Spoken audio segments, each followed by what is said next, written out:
இன்றைக்கு உருவாகியிருக்கிறார்கள். ஏற்கனவே அண்ணா யூனிவர்சிட்டியினுடைய சார் யாருன்றது இன்னும் தெரியல. அப்படி இருக்கும் பொழுது மறுபடியும் இப்போ அரக்கோணத்தில் பல சார்கள் வந்திருக்கிறார்கள். இந்த வழக்கை அரக்கோணம் சகோதரிகளுக்கு நீதி கிடைக்க வேண்டும், அந்த சகோதரிக்கு சட்ட பாதுகாப்பு கிடைக்க வேண்டும். உடனடியாக அந்த வழக்கை தமிழக அரசாங்கம் சிபிஐ இடத்துல ஒப்படைக்க வேண்டும்.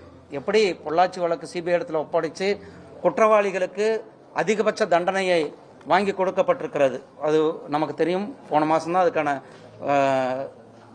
இந்த மாதம்தான் அதுக்கான தண்டனை கூட வந்தது. அதே போல் இந்த வழக்கிலையும் உடனடியாக தமிழ்நாடு அரசாங்கம் நடவடிக்கை எடுக்க வேண்டும்.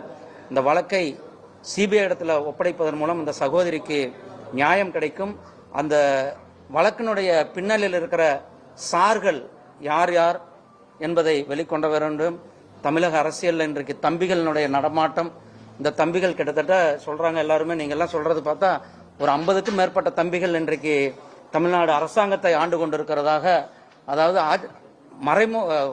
ஆட்சியாளர்களுக்கு ஆட்சியாளர்களுடைய குடும்பத்தினர்களுக்கு வேண்டியவர்களாக இந்த தம்பிகள் தமிழகத்தை சுரண்டி கொண்டிருக்கிறார்கள். தமிழகத்தை சூறையாடி கொண்டிருப்பதை நாம் பார்த்து கொண்டிருக்கிறோம். இந்த தம்பிகள் மேலே கடுமையான நடவடிக்கை எடுக்க வேண்டும். தமிழக முதலமைச்சருக்கு இதெல்லாம் தெரியுதா தெரியலன்ற தெரியல.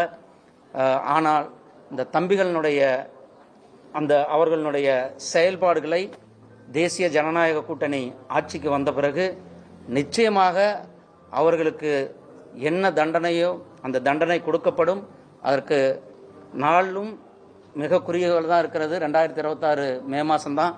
அதனால் இந்த தம்பிகள்லாம் வாழை சுருட்டி வச்சுக்கிட்டு இருக்கிறது அவர்களுக்கு நல்லது. இப்படி மக்களினுடைய